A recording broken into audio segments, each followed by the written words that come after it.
The 19th-century nurse who was secretly a serial killer, Jolly Jane Toppan overcame a miserable Dickensian childhood to become a medical professional patients adored.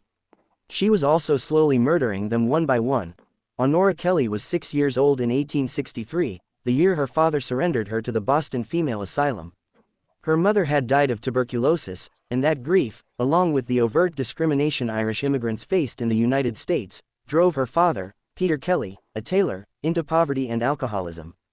Kelly signed over his parental rights to the orphanage, so that his daughter might be indentured, and, according to Harold Schechter's book Fatal, The Poisonous Life of a Female Serial Killer, rescued from a truly miserable home.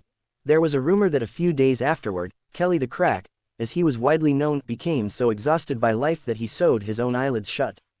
This was most likely a fabrication, for how could anyone, even a tailor, sew both eyelids shut? But the story haunted young Honora throughout her time in the orphanage. True or false, the tale survived because it served as an appropriate origin story for a woman who would go on to become the most notorious serial killer of her era. Her story, at least in part, is a tragic example of the worst-case scenario of the pressures put on marginalized women in the Victorian period. At the orphanage, Honora Kelly was eager to please, whether through completing her chores and other training to become an indentured servant, or telling stories, lies, to the other orphans to win their affections. Her storytelling was discouraged, especially when she became indentured to a stern widow, Mrs. Anne C. Toppan, who chose her despite Honora being 4 years younger than most indentured girls. Mrs. Toppan, or Auntie, as she directed Honora to call her, taught the girl to hate herself. She was punished for telling stories, taught to strain out any Irish lilt in her voice, and made to change her name to the more English-sounding Jane Toppan, although according to the Boston Herald, she was not officially adopted. She was allowed to continue living with the Toppans as a maid-of-all-work past her 18th birthday, growing up in the shadow of Mrs. Toppan's daughter, Elizabeth, who had all of the privilege and wealth that Jane herself desired. Elizabeth and Jane originally thought of themselves as sisters, until Auntie Toppan severely punished Jane for insinuating herself into their family. To drive home the point even post-mortem, when Auntie Toppan died, Jane was tasked with organizing the funeral, even though she had been excluded from the will. Her resentment, according to Schechter, cemented. Toppan stayed on as maid for Elizabeth and her husband, Ormel Brigham, for 10 years before getting up the courage to apply to nursing school. As in the orphanage, Toppan was a favorite among the doctors and with many of her patients. She anticipated their needs before they even realized they had any, and she always administered their treatments joyfully, which earned her the nickname, Jolly Jane. Her fellow nursing students, however, resented her. She was a genius, worked in human hours even by nursing standards, and everyone loved her. The other students tried to slander her, to get her fired by tattling that she'd spent her small wages on beer or missed required curfews. Though she was certainly guilty of these infractions, she twisted the accusations into slanderous gossip that resulted in the dismissal of 2 innocent nurses. Toppan's glee at their firing shocked even her closest friends. Some of her patients began to resent her as well, whispering to the doctors that they had overheard her saying that there was no point in keeping the elderly alive. The doctors dismissed their concerns, convinced that Toppan was a good nurse.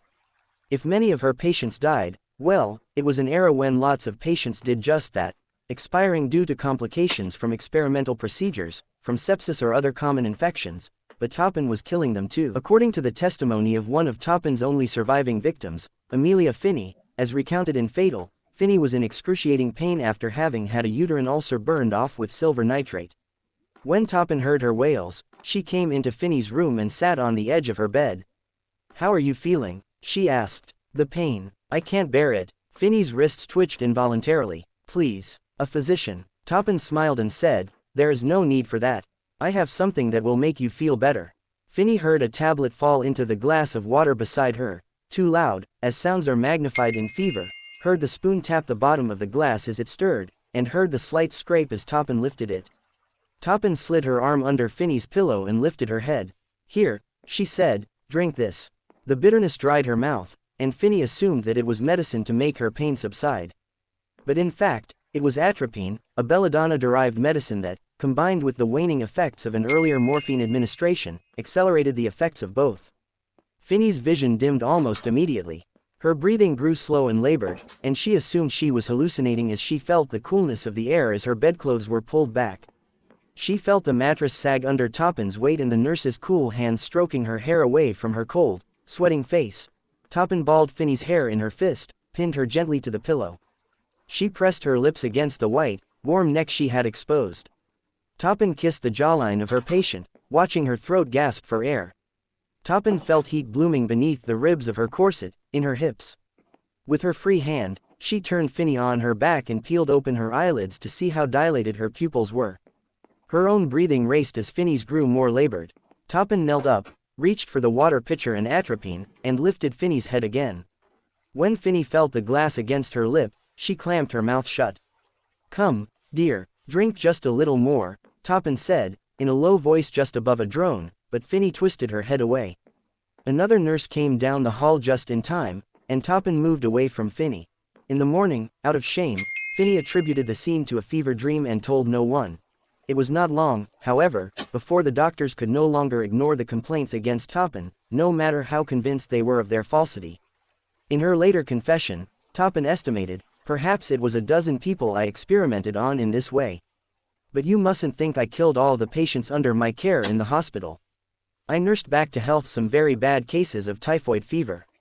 Toppan was dismissed from Massachusetts General in 1887, yet she received a recommendation to Cambridge Hospital. However, she was dismissed from Cambridge shortly thereafter too, for similar complaints. She left Cambridge Hospital the same way she left Massachusetts General, without her nursing certification.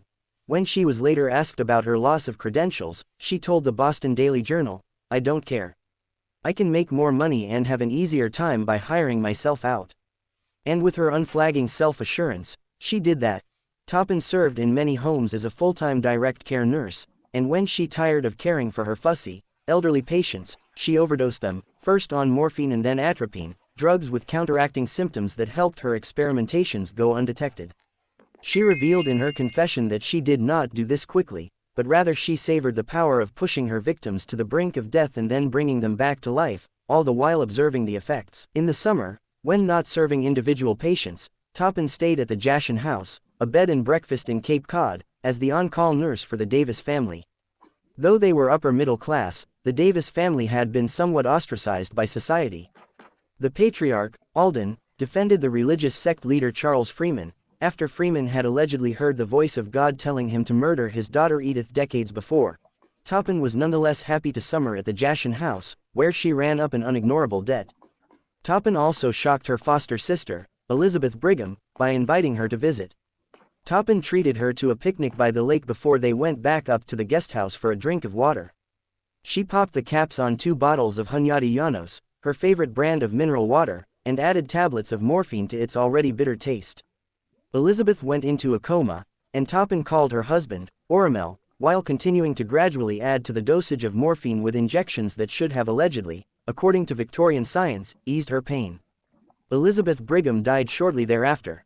"She was really the first of my victims that I actually hated and poisoned with a vindictive purpose," Toppan confessed to the New York Journal. "So I let her die slowly, with gripping torture. I held her in my arms and watched with delight as she gasped her life out." After Elizabeth Brigham's murder, Toppan helped organize the funeral, then went back to nursing in the homes of elderly patients, continuing to build her body count, a love from those patients whom she nursed with integrity, and a debt for summering at the Jashan House, which she left unpaid. When Mattie Davis, Alden's wife, came to collect the debt, Toppan dosed her with Hunyadi water laced with morphine as well. Davis's daughters rushed to her side, and Toppan cared for both Davis and the elderly couple in whose house she was now staying. Upon Mattie Davis's death, Toppan went back to stay at the Jashan House to care for the remaining family members, whom she murdered one by one. She pretended to nurse the 2 adult daughters back to health, as they suffered in a state of melancholia and hysteria after their mother's death. According to the Boston Daily Globe, she cuddled the eldest daughter's son as his mother died upstairs. Toppan then attempted several times to burn down the Jashan House, to destroy the records of her financial debt to the Davises.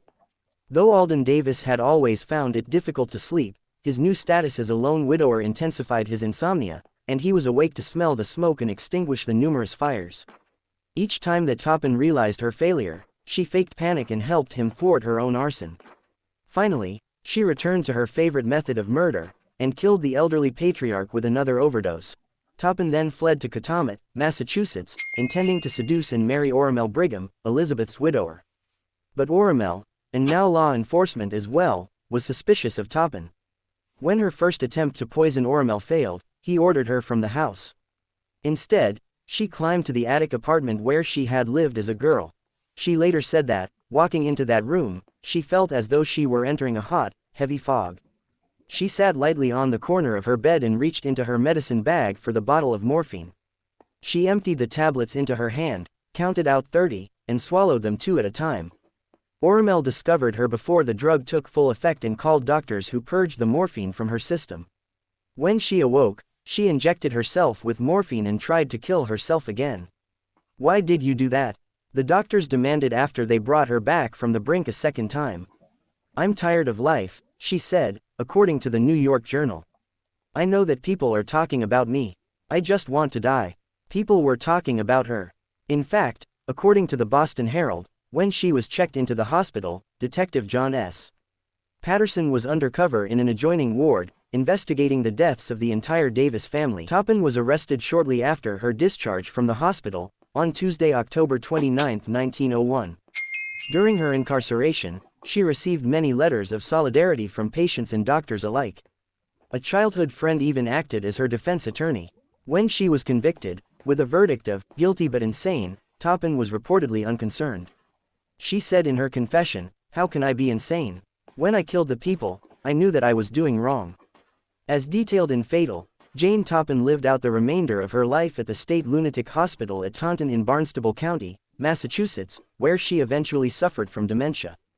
Toward the end, she insisted that her doctors call her Honora, and she allegedly told one of her caretaking nurses, speaking about the nurse's other patients, "Dearie, you and I could have such fun getting rid of them." Mary Kay McBrayer is the author of America's First Female Serial Killer, Jane Toppan and the Making of a Monster, released May 19, 2020. She works as a contributing editor for Book Riot, where she co-hosts the literary fiction podcast, Novel Gazing, and writes their weekly horror newsletter, The Fright Stuff. You can also listen to the podcast she co-founded, which analyzes horror movies, Everything Trying to Kill You. Mary Kay has ghosts in her house. She is always drawn to the most glamorous thing in the store, and she obsesses over Middle Eastern fusion dance and all things noir.